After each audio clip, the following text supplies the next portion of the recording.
Hi అండి. మరి అదే జంబి చెట్టు మీద పెట్టినటువంటి ఆ అస్త్ర సన్యాసం చేయాలి కదా వాళ్ళు పాండవులు. మీకు అదే భారతం కథ చెప్తున్నాను. అయితే అస్త్ర సన్యాసం చేసినటువంటి ఈ పాండవులు వాళ్ళ యొక్క పీరియడ్ అయిపోతుంది. అయిపోయిన తర్వాత ఉత్తరుని దగ్గర నుంచి వాళ్ళు వచ్చి ఆ జంబి చెట్టు మీద వాళ్ళ యొక్క అస్త్రాలు అంటే వాళ్ళు వాడే ఆయుధాలు ఉన్నాయేమని చూస్తే ఆ చెట్టు ఉంటుంది, చెట్టు పైన ఉంటుంది. ఆ చెట్టు ఎవరు ముట్టుకోరండి. ఇంకొకటి పక్షులు అవి కూడా ఎక్కువగా వాలవు, చింతాకులాగా చిన్నగా ఉంటుంది. ఆ చెట్టు నిండా ముండ్లే ఉంటాయండి షార్ప్గా. కాబట్టి ఆ యొక్క చెట్టు మీద ఎవరు ముట్టుకోలేదు, తీయలేదు, ఎవరు గ్రహించలేదు. మరి ఆనాడు దట్టమైన అరణ్యాలు కదండి. కాబట్టి అవి అలాగే ఉంటే ఈ చెట్టు మమ్మల్ని మా ఆయుధాలను కాపాడిందని ఆ చెట్టును పూజించి వాళ్ళు సంతోషంగా తిరిగి రాజ్యానికి వెళుతూ ఉంటారు. ఆయుధాలు ధరించి పాండవుల మాదిరిగా అయ్యి వారి వేషం మళ్ళీ పాండవులు అయ్యి పోతారు. అప్పుడు పాలపిట్ట ఎదురవుతుంది. పాలపిట్ట అందంగా ఉంటుంది కదా, బ్లూ కలర్, వైట్, ఎల్లో కలర్లో చక్కటి పిట్ట. అది కనబడితే అది ఉత్తరం దిక్కుడు కనబడుతుంది. అప్పుడు వాళ్ళు సంతోషపడి అబ్బాయి ఎంత అందమైన బ్యూటిఫుల్ బర్డ్ కనబడిందని సంతోషంగా పోతారు. అన్నీ వాళ్ళకి సంతోషంగా జరుగుతుంది, వాళ్ళు విజయాన్ని సాధిస్తారు. ఇప్పుడు దీంట్లో కట్టే కొట్టే తెచ్చా అని మీకు చెప్పాను భారతాన్ని.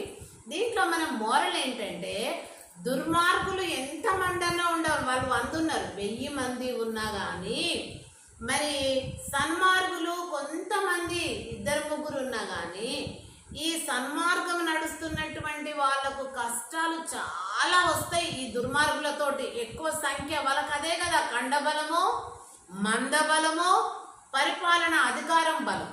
అధికారం ఉంది వాళ్ళ చేతిలో. కండ బలము అంటే చాలా మంది ఉన్నారు, మంద అంటే ఇక మొత్తం వాళ్ళ వైపే ఉంది. అలాంటి వాళ్ళ చేతిలో మరి రాజ్యం ఉన్నప్పుడు, అధికారం ఉన్నప్పుడు ఎవరినన్నా హింసించవచ్చు, ఏ బాధలన్నా పెట్టవచ్చు. ఇప్పుడు నడుస్తుంది కూడా అదే. మీరు అదే కంపేర్ చేసుకోండి, ఆనాడు ముచ్చట్లు, ఈనాడు సమాజ పరిపాలన పరిస్థితులు. అయితే పాండవులు సన్మార్గంలో నడిచారు కాబట్టి వాళ్ళను ఈ దుర్మార్గులైనటువంటి కౌరవులు చాలా కష్టపెడితే దేవుడు చివరికి ఎవరికి విజయాన్ని ఇచ్చాడు? పాండవులకే ఇచ్చాడు. అంటే చెడు మీద మంచి ఎప్పుడైనా విజయం సాధిస్తుంది, కానీ మంచికి పనిష్మెంట్లు ఉంటాయి. ఈ చెడు అనేది మంచి వెంటపడి మంచిని పైకి రానియకుండా అడుగడుగున ఒత్తేస్తూ బాధలు పెడుతూ ఉంటుంది సమాజంలో. మంచి చెడు రెండే పోటండి.